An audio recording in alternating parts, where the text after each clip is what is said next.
And now we're going to have our second author pairing, which is Zakiya Delila Harris and Katherine Faulkner, who are going to be talking about privilege and thrillers. Both are debut novelists. Zakiya will be talking about her book, The Other Black Girl, which I don't know. So I have a publishing proof, and I'm not quite sure if you can see, but this says publishing here, and this is the back. And Katherine is going to be talking about Greenwich Park, which again, lovely extract on the front, and this is it on the back here. So welcome to both of you. Hello. Hello. Hi. So as per our previous pairing, let's start with getting you both to describe what your books are about in just a sentence. So Zakiya, I'm going to kick off with you. Sure. Hi, everyone. So in a nutshell, The Other Black Girl is a workplace thriller novel that explores the tensions that unfurl when two young Black women meet against the sinister, starkly white backdrop that is New York City book publishing. Wonderful. I've just noticed as well that your earrings match. Yes. Etsy, they're 3D printed. And they actually work on hair, although my hair is too thick to actually make it work, but for the occasion. And Katherine, tell us what Greenwich Park is about in a sentence. Sure. Hi, everyone. So Greenwich Park is the story of a very privileged pregnant woman whose life appears to be perfect, but whose life starts to unravel as a result of her unlikely friendship with a very unpredictable single mother who she meets at her antenatal class. Wonderful. We are, more than any other discussion tonight, I think going to have to be really careful about spoilers. So if I get a bit stumbly, it's because I'm trying not to say something that happened in the book. But let's start a little bit with both of your novels are kind of inspired by experiences you've had or lived, although they obviously spin off from that. Zakiya, you mentioned the world of publishing, and you have experience of that. So tell us a little bit about, was it a particular incident, a particular day that kind of led you to have the idea for The Other Black Girl, or was it something longer ranging, and how is what you experienced in publishing sort of found in the book? Yeah, that's a great question. So I worked at Penguin and Random House for close to 3 years in editorial, and I was one of very, very few Black people working there for the entire time, really.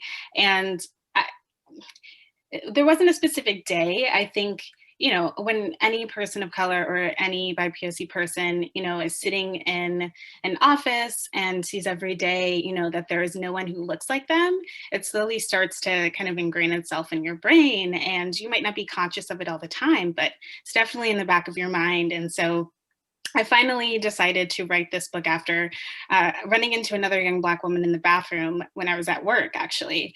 And we both looked at each other, or I'm sorry, I looked at her hoping she would look at me, and there was just nothing. And so I kind of thought about that. And on my way back to my desk, I started writing this book. And it was just, from then on, I just was off and really into the story. So. Brilliant. And Katherine, tell us about the spark for your novel, which I believe came from attending NCT classes. Is that right? Yeah, that's right.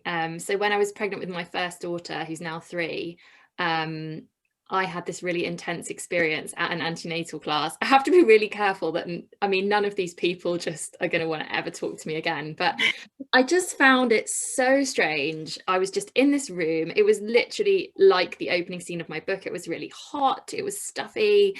And everybody there just looked really stressed out and very pregnant. And we were suddenly just expected to be best friends with each other, to open up about all these really intimate things and talk about things like our cervixes dilating.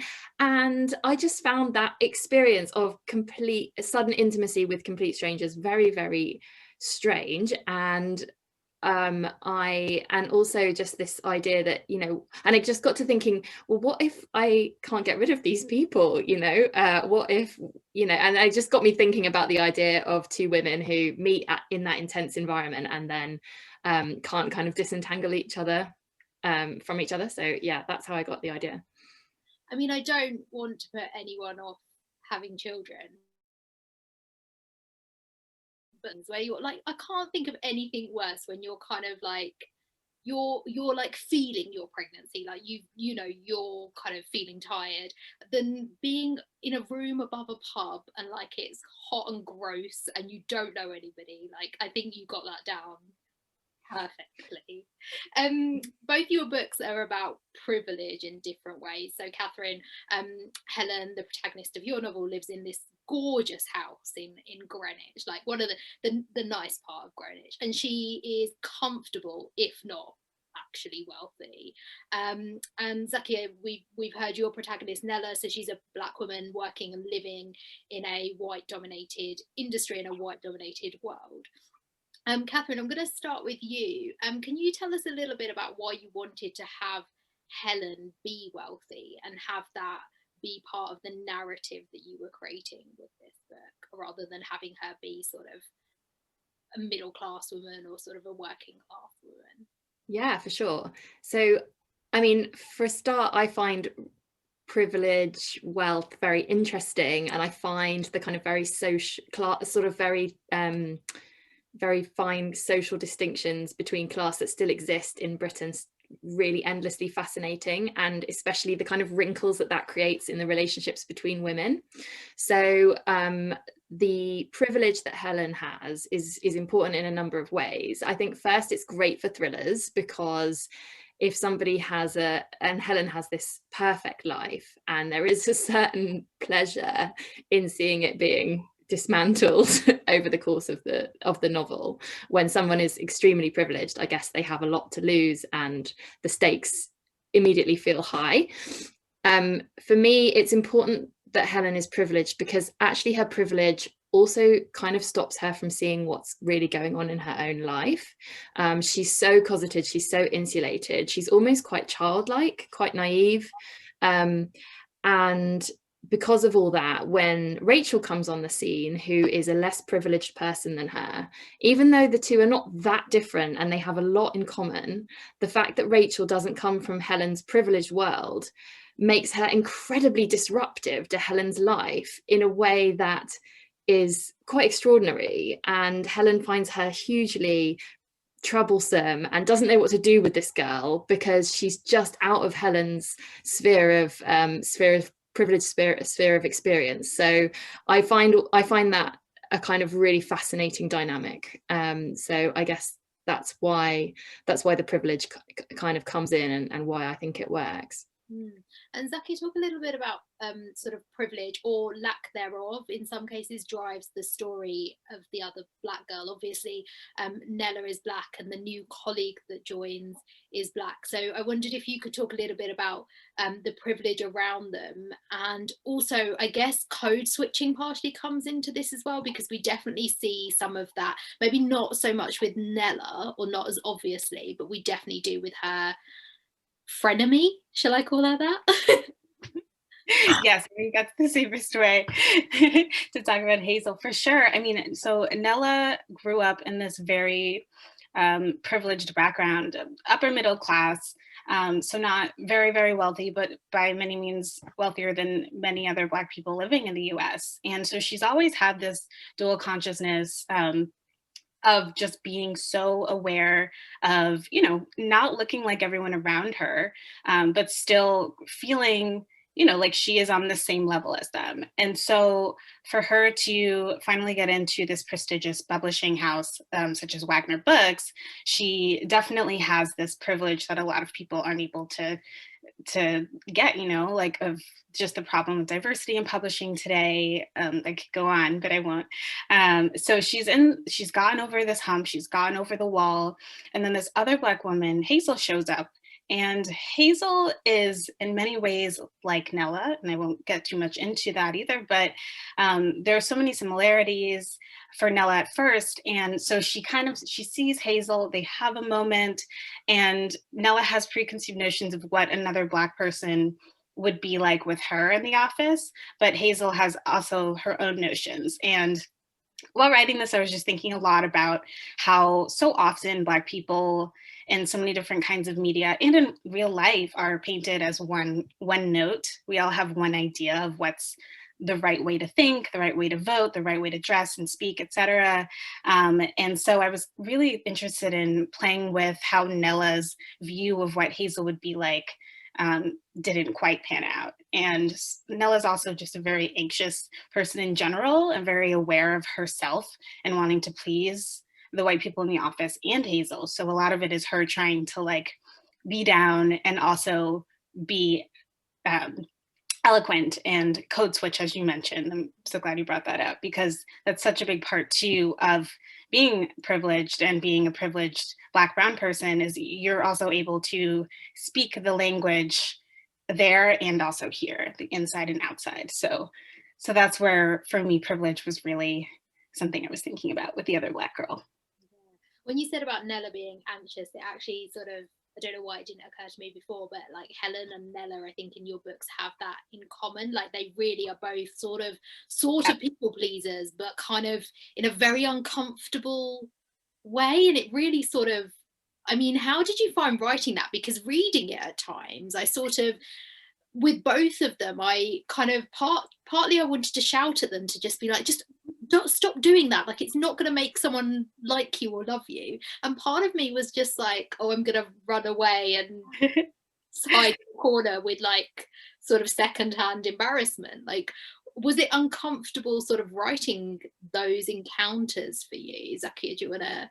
Yeah, I mean, it wasn't because it is so close to me in so many ways, of just, again, that always being conscious of what you're saying. And it's not only something that BIPOC people experience. It's something a lot of people, young people working in offices with people who are older and more distinguished, I use air quotes, like there's always this awareness that you have to be a certain way in this setting. And having worked in a cubicle for so long, you also get really used to like just the weird things.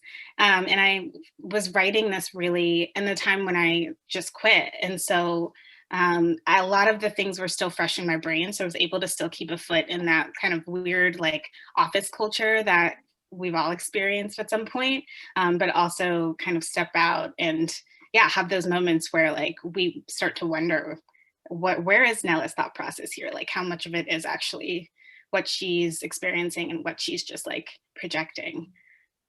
And Katherine, what about you? Because I guess where Nella has that sort of office environment, which can, I guess, sometimes act as a clique of sorts that you perhaps want to break into, or a clique of sorts that you want to stay on the outside of. I guess for Helen, it's sort of this university grouping, which is her husband, her brother, and her sister-in-law, who is like this incredibly cool photographer who somehow seems to say all the right things and do all the right things, and who is having like the world's most glamorous pregnancy, kind of, Beyonce style, really.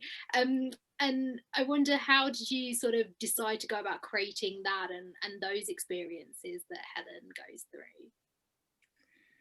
Yeah, well, I mean, first of all, I think I feel a bit sorry for Nella being compared to Helen. I mean, Nella is like, the whole time I was reading The Other Black Girl, I was just feeling for Nella, like, oh my God, what she goes through. She's just this really, really nice person who is having a completely understandable nervous breakdown as a result of repeated horrendous cringe making microaggressions by white people, combined with all of the drama that goes on in the book, which I'm not going to talk about.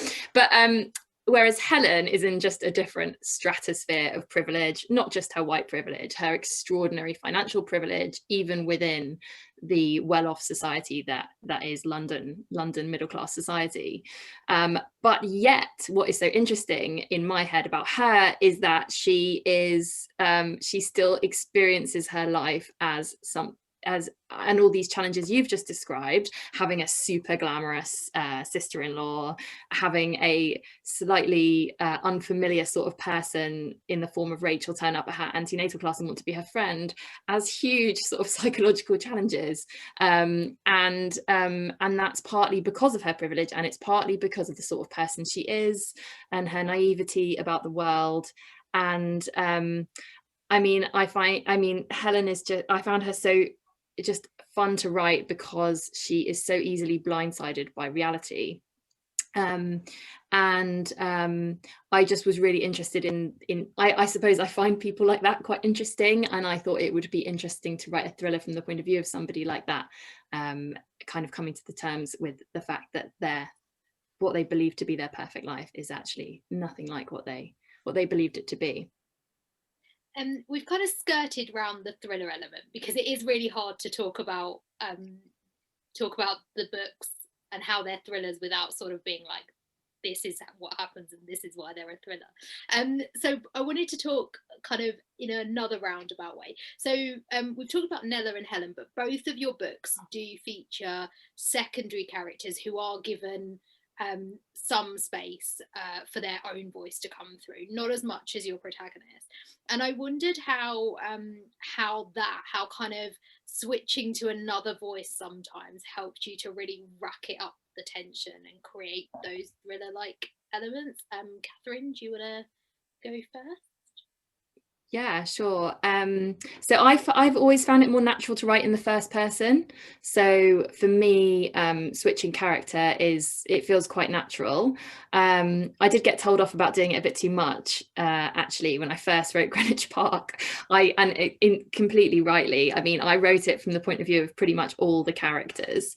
And interestingly, my agent just sat me down and was like, look, don't bother with the blokes. No one cares. Like, just write from the point of view of the women, because and she was absolutely right that I am best when I'm writing about women. I find women and the way they interact with each other and the complexity of female friendship and the kind of psychological warfare that women engage in, by far the most interesting thing to write about. So that's how it came to be told from the point of view. Greenwich Park is told from the point of view of three women. So Helen, her best friend Katie, and also her sister-in-law Serena, who she kind of longs to be close to and to emulate, who is this kind of glamorous, experiencing the Beyonce style pregnancy, as you put it. I think that's brilliant. That is exactly what she's doing. She's that woman who, you know, their bump never seems to look like anything other than like a football stuffed up their t-shirt. They never get bigger in their bum or their boobs, and they just never look sweaty. And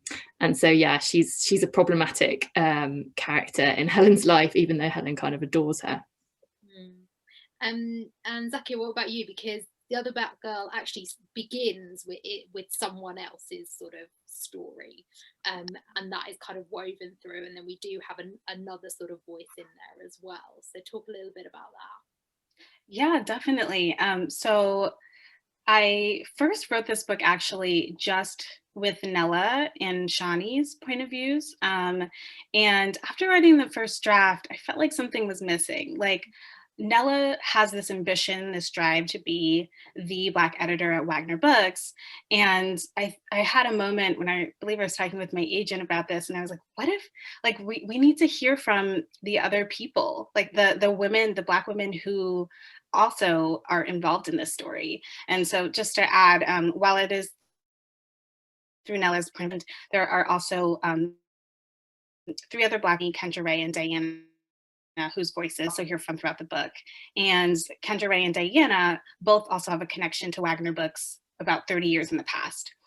And so for me, I was thinking a lot about how my own personal drive when I was working in editorial, I loved books, I loved the idea of editing, but I also knew the great Toni Morrison had worked at the office where I was working at Knopf. And so there was this vision, this goal to aspire to, and thinking about that, I was like, okay, Nella definitely also has these people in her life who she's looking to. And within the Black community, all communities, but especially Black community, like that's something we hold on to, is just legacy and that kind of heritage. And so, yeah, I was really, really feeling like we needed to hear from the other women.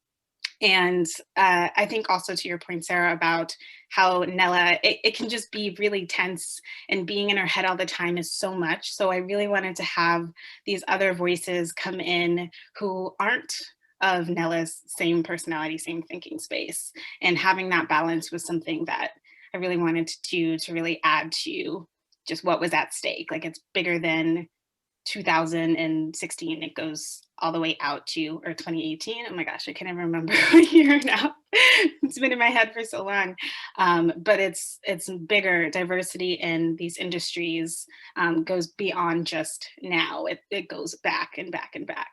So amazing. It's so interesting you mentioned Toni Morrison, because I was going to ask if Kendra Ray was sort of inspired by anybody. And also somebody in the comments has said, I has said that they now know how to pronounce Knopf. So you're welcome. I think I learned at my interview. So I learned via like Googling at some point and just never saying it out loud until I knew for sure. It's not intuitive. No, it's got too many letters in it. Wonderful. That is all we have time for. And lots of people in the chat who are really looking forward to your books. Quite a few people were saying thrillers aren't their usual thing, but they are on board for both of these books, and I know that they won't be disappointed. So thank you, Zakiya and Katherine. The Other Black Girl is out on June the 1st, and Greenwich Park is out on April 15th.